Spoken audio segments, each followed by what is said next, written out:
last night for a little while and this morning for a little while. And many of us tried to convince him to stick around, because if you sat with him at any time, you appreciated, as a PK, a preacher's kid, what pressure he was under, and it explains how he came out. How did he come out? For those of you who missed him, he had flowing white hair down to his shoulders. He lives in the Caribbean and has a post office box in Jacksonville, Florida. But he said, don't visit him at the post office box. It's awfully small. He wrote a story for us last night that Harvey's going to read. And Harvey hasn't had a chance to look that over very much. But it has a little bit of Norwegian brogue in it, so I wasn't going to try it since I'm a Swede.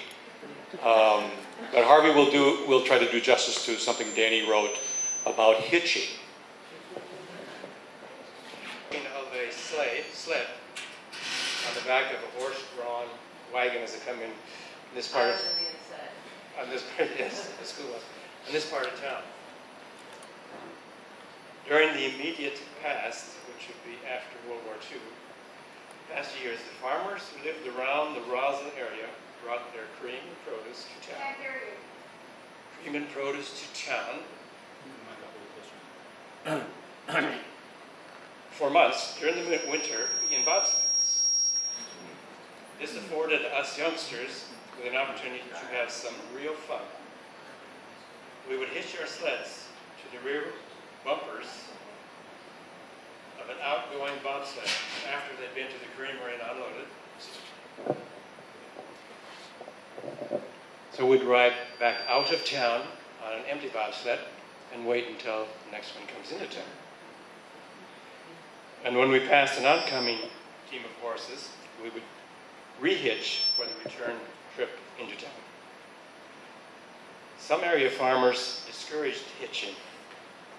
Many at least threatened the practice, and a few would join in the fun by trotting the horses faster so we wouldn't catch up to them and throw our sled ropes over the hitch. And a few would join the fun by trotting their horses. Whatever their disposition, when farmers met on the road to town, they would often stop to chat a bit before moving on. For example, here's Ole speaking. Ja, Helmar, we had good weather idea in town. We had a nice day in town. Helmar. Ja, Ole, did you get any snow at your place on Tuesday night then? Pretty good, Arnie. Ole. Well, there was some in the roads, but the wind blew it too hard around the place out into the countryside. Elmar, I heard they got quite a bit in Webster. Ole, yeah, they can keep it in Webster. Elmar, he's changing topics now. They said in town that the drive was too strong to string the power electricity out your way this spring. Ole, well, I heard that before too. Elmer, are you going to sign up then? And by the way, they had to sign up for electricity. Remember the REA came through and you had to have a certain amount of subscription before the rest of the farmers could participate. Correct.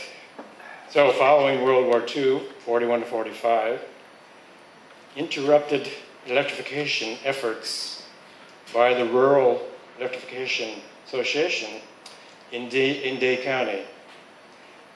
The REA required that a requisite number of potential subscribers be enlisted before power lines would be constructed. Progressive farmers at the time, like John Smith, who lived northwest of Roslyn, traveled throughout the county, urging their friends to sign up. Back to Ole. Yeah, I don't know. Talked with Lars Janssen.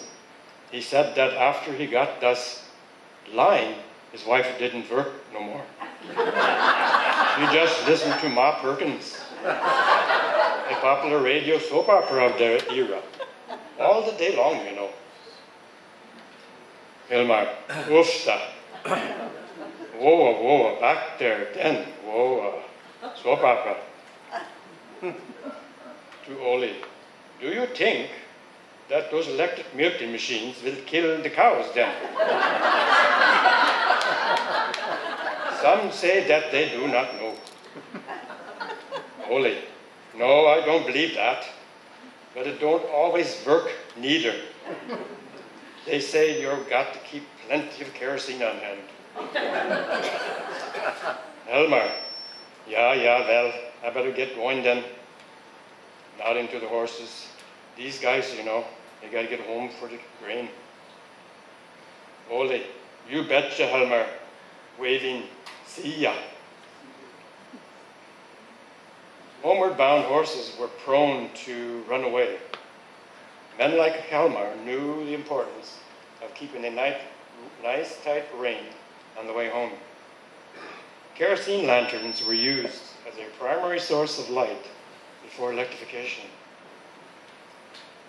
Such conversations, of course, bore the kids blue, such as happening today, perhaps.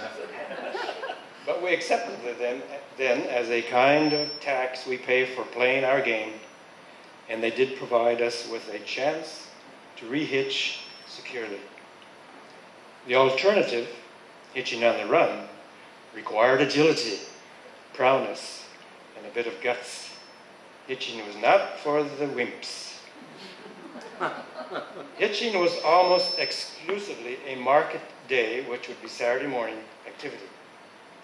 And we were its leading practitioners.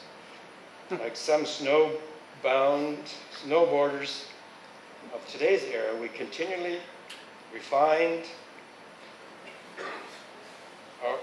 our approaches to the hitching, developed new technologies, and challenged one another.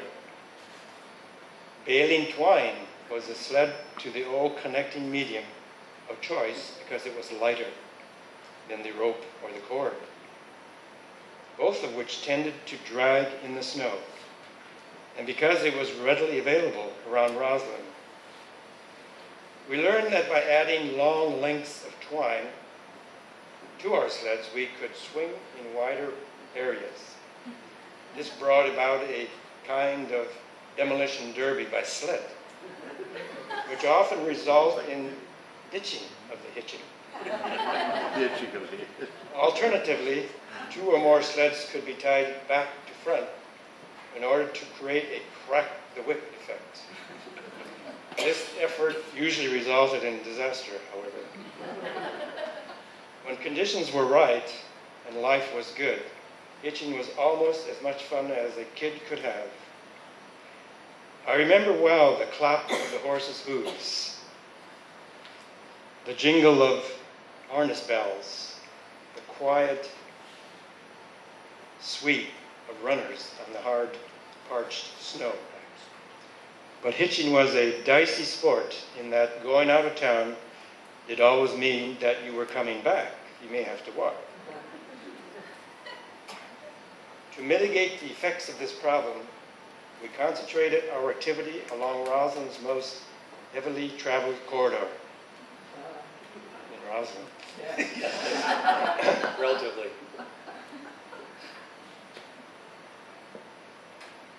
The stretch of road running west from Shorty Stavik Station to the Mile Corner was that heavily traveled corridor. Sometimes, however, the temptation to venture further afield was too great, and we were punished by a long walk home. Hitching was a great teacher. Dan Simondson.